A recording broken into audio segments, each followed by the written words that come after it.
வணக்கம் நண்பர்களே. உங்களிடம் பேசுவது விமலா. இன்னைக்கு நம்ம கேட்க போற கதை அப்பாவுக்கு ஒரு கடிதம். இதுவரைக்கும் இந்த சேனலை நீங்க சப்ஸ்கிரைப் பண்ணல அப்படின்னா மறக்காம சப்ஸ்கிரைப் பண்ணுங்க. பக்கத்துல இருக்கிற பெல் ஐக்கானையும் கிளிக் பண்ணுங்க. வாங்க கதைக்குள்ள போகலாம். சங்கரி அவள் கணவன் கோபாலின் வருகைக்காக காத்திருந்தாள். வேலை முடிந்து அவன் வரும் நேரம் கடந்து விட்டது. கடிகாரம் 8 மணியை தாண்டி விட்டது. முன்பெல்லாம் கோபால் சரியாக இரவு 7 மணிக்கு வந்து விடுவான். எப்பொழுது குடிப்பழக்கம் ஆரம்பித்ததோ அப்போதிலிருந்து அவன் வீட்டுக்கு வருவதில் காலதாமதமானது. தாசில்தார் ஆபீஸில் அவன் வேலை பார்க்கிறான். சாதாரண கிளர்க் வேலைதான். பாலாய் போன குடிப்பழக்கம் எப்படியோ அவனை தொற்றிக் கொண்டு விட்டது. எப்பொழுதாவது ஒரு நாள் என்று தொடங்கி இப்போது தினம்தோறும் குடிக்கும் குடிமகனாக ஆகிவிட்டான். சங்கரி நல்ல விதமாக சொல்லி பார்த்தாள். அவள் கூறிய அறிவுரைகள் எதுவும் அவனை மாற்ற முடியவில்லை. சங்கரி பயந்த சுவாபம் உடையவள். கணவன் அடித்தாலும் உதைத்தாலும் திட்டினாலும் தாங்கிக் கொள்வாள். எதிர்த்து பேச மாட்டாள். சங்கரிக்கு ஒரு பையன் ராமு. கல்லூரியில் பிகாம் 2ஆம் ஆண்டு படிக்கிறான். கோபால் போதையுடன் வீட்டுக்குள் நுழைந்தான். வாங்க சாப்பிடலாம் என்றாள் சங்கரி.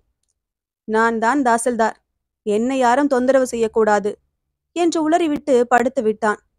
இது தினந்தோறும் நடக்கும் கூத்து. குடித்துவிட்டு உளறுவான்.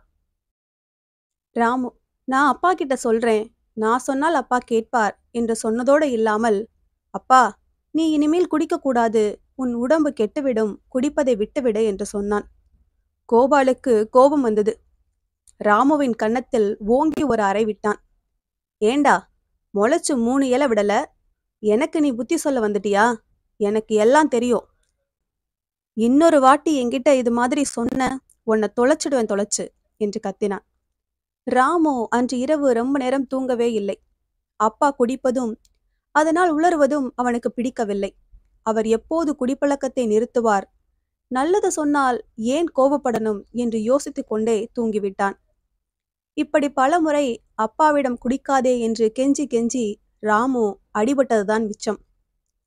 கோபால் திருந்த நினைக்கவில்லை. ஒரு நாள் கோபால் குடித்துவிட்டு வேட்டி அவிழ்ந்தது கூட தெரியாமல் சாக்கடைக்கு பக்கத்தில் விழுந்திருந்தான். அவன் பக்கத்தில் பன்றி ஒன்று புரண்டு கொண்டிருந்தது. பிரக்ஞை இல்லாமல் இருந்த அவன் ஒரு கையை பன்றியின் மீது போட்டிருந்தான். வேட்டியெல்லாம் சாக்கடை நீர்பட்டு அழுக்காயிருந்தது. ராமுவுக்கு அப்பாவை அந்த நிலையில் பார்க்க கோபம் பொத்து கொண்டு வந்தது. அவரை கை கொடுத்து தூக்கினான். நீ படுத்திருக்கிறது சாக்கடை, எழுந்திரு, வீட்டுக்கு போகலாம்.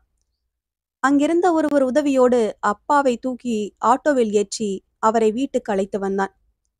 சங்கரி மிகவும் பதறிப்போனாள். எத்தனை முறை சொன்னாலும் கேட்காமல் குடித்துவிட்டு வந்தால் என்ன செய்வது? கடவுள்தான் அவருக்கு புத்தியை கொடுக்க வேண்டும் என்றாள்.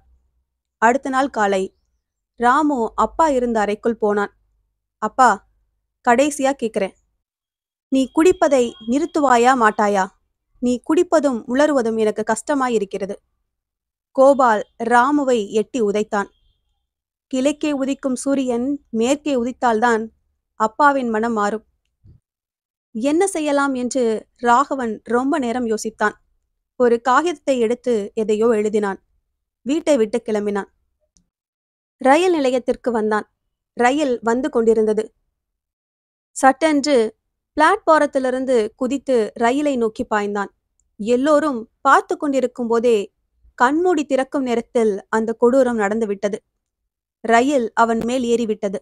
எல்லோரும் அதிர்ச்சியுடன் கத்தினார்கள். ரயில்வே போலீசார் உடலை மீட்டனர். ராமுவின் மரணத்தை கேள்விப்பட்டு கோபாலும் சங்கரியும் சம்பவம் நடந்த இடத்திற்கு ஓடினார்கள். பிணத்தின் சட்டைப்பையில் ஒரு கடிதம் இருந்தது. அந்த கடிதத்தில் இருந்ததாவது: அப்பாவுக்கு, எல்லோருக்கும் சாரி, எனக்கு உயிரோடு இருக்க பிடிக்கல. உடனே இந்த வயசுல என்ன கஷ்டம் என்று யோசிக்காதீங்க. எனக்கு எந்த பிரச்சனையும் இல்லை. என் சாவுக்கு யாரும் காரணம் இல்லை. செத்ததுக்கு அப்புறம் என்ன நடக்க போவது என்று தெரியல, பார்த்துக்கலாம். எனக்கு காதல் பிரச்சனை எதுவும் இல்லை. எத்தனையோ முறை என் அப்பாவிடம் குடிப்பழக்கத்தை விட்டுவிடும்படி பஞ்சாடி கேட்டுக்கொண்டேன். அவர் குடியை நிறுத்தவில்லை. என் சாவு ஒன்றுதான் அவர் மனதை மாற்றும் என்றும் நம்பிக்கையில் என் உயிரை விடுகிறேன். என் அப்பாவை முடிஞ்சா குடிக்கிறத விட்டு ஒழுங்கா இருக்க சொல்லுங்க. அம்மாவை விட்டு போவது எனக்கு கஷ்டமா தான் இருக்கிறது. ஆனால் எனக்கு வேறு வழி தெரியல. அம்மா, என்ன மன்னிச்சிடு. யாரும் ஃபீல் பண்ணாதீங்க. இப்படிக்கு உங்களை விட்டு நிரந்தரமாக பிரியும் ராமு. அதை கேட்ட சங்கரி பதறினாள், கதறினாள்.